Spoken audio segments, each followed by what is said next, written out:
এক সময়ের কথা। বাংলাদেশের এক ছোট্ট শান্ত গ্রাম। গ্রামের চারপাশে সবুজ ধানক্ষেত, পাখির ডাক, কুঁড়ে ঘর আর মাটির রাস্তা।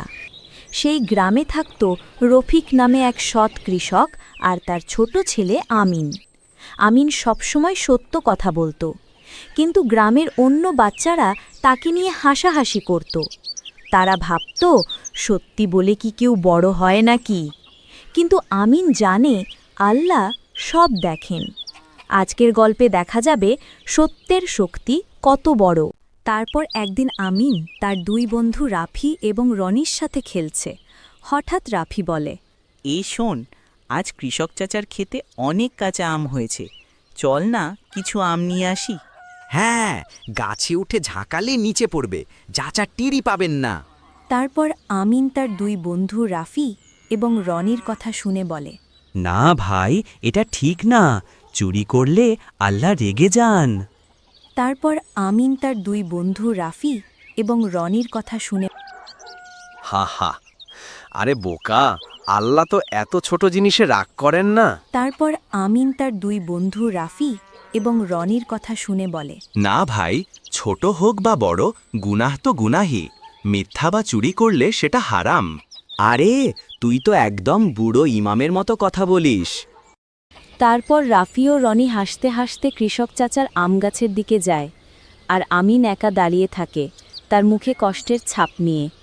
আমিন খেলা শেষে সন্ধ্যায় বাড়িতে চলে আসে, আর তার মা বলে, আমিন, কেমন খেললি আজ? আমিন তার মায়ের সাথে গম্ভীর কণ্ঠে বলে, ভালোই মা। আমিনের মা আমিনের দিকে খেয়াল করে বলে, কি হয়েছে, মুখটা কেন এত গম্ভীর? মা, আজ বন্ধুরা আমাকে বলল আম চুরি করতে, আমি রাজি হইনি, তারা সবাই আমাকে নিয়ে মজা করেছে। আমিনের মা হেসে আমিনের মাথায় হাত রেখে বলে, বাবা, মানুষ যাই বলুক, সত্যের পথ ছেড়ে দিবি না। মনে রাখিস, আল্লাহ সবসময় সত্যবাদীদের ভালোবাসেন। তারপর আমিন সাহসী কণ্ঠে তার মাকে বলে, হ্যাঁ মা, আমি চেষ্টা করব।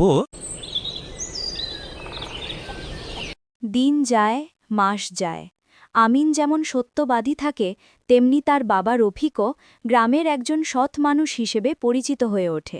একদিন রাতে চাঁদের আলোয় মাঠে কয়েকজন চোর ধান কাটছে, আর প্রথম চোর দ্বিতীয় চোরকে বলে, শুন, চুপচাপ ধান কাটতে হবে, কেউ যেন টের না পায়। হ্যাঁ, আজকের রাতে আমরা অন্তত 10 মণ ধান নিয়ে যাব। তারা দুইজন ধান কাটছে। এমন সময়ে দূর থেকে আমিন দেখতে পায়, আর সাথে সাথে দৌড়ে বাড়ি যায়, আর তার বাবাকে হাঁপাতে হাঁপাতে বলে, বাহ বাবা, কিছু লোক খেতে ধান কেটে নিচ্ছে। তুই নিশ্চিত যে ওরা ধান কেটে নিয়ে যাচ্ছে? হ্যাঁ বাবা, আমি নিজের চোখে দেখেছি। তুই সত্য বলিস, আমি তোকে বিশ্বাস করি।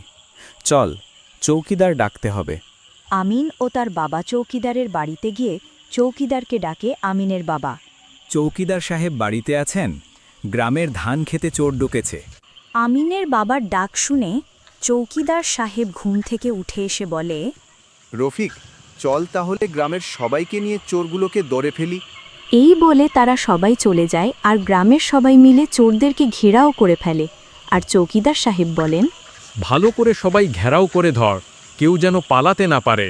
চৌকিদারের কথা শুনে চোররা ভয়ে কাঁপছে, আর একজন চোর বলে, আমরা ভুল করেছি, আমাদের ক্ষমা করে দিন, আর কোনো সময় চুরি করব না।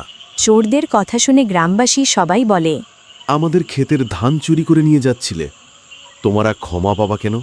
তারপর চৌকিদার সাহেব চোর ও গ্রামের সবার কথা শুনে বলেন, এই বাচ্চা না দেখলে আমরা কিছুই জানতে পারতাম না। ধন্যবাদ আমিন তোমায়। এই শুনে আমিন লজ্জা পায়, আর ঠিক তখনই আরেকজন গ্রামবাসী বলে উঠল, আমিন তো সব সময় সত্য কথা বলে, এবার তার কথার ফল আমরা সবাই দেখলাম। সত্যবাদী আমিনের কারণে পুরো গ্রাম বেঁচে গেল বড় ক্ষতি থেকে। যারা একসময় তাকে নিয়ে হাসত, তারা এবার লজ্জা পেল।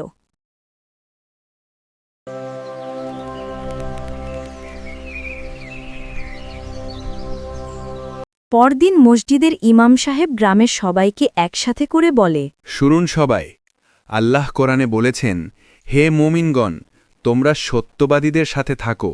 সূরা তওবা আয়াত 119। আর আমাদের প্রিয় নবী সাল্লাল্লাহু আলাইহি ওয়াসাল্লাম বলেছেন, সত্য মানুষকে নেকির দিকে নিয়ে যায় আর নেকি জান্নাতের দিকে নিয়ে যায়। আমাদের গ্রামের আমিন সেই শিক্ষা দিয়েছে। ছোট হলেও সে সত্য বলেছে, আর তাতে পুরো গ্রাম রক্ষা পেয়েছে। তাই চলুন আজ থেকে প্রতিজ্ঞা করি, আমরা সবাই সত্য কথা বলবো। তারপর গ্রামের সবাই ইমাম সাহেবের কথাতে প্রতিজ্ঞা করে নেয়। এই ছিল আমাদের আজকের গল্প আমিনের। সত্য কথা বলার শক্তি। আসুন আমরাও সত্যি কথা বলি সবসময়।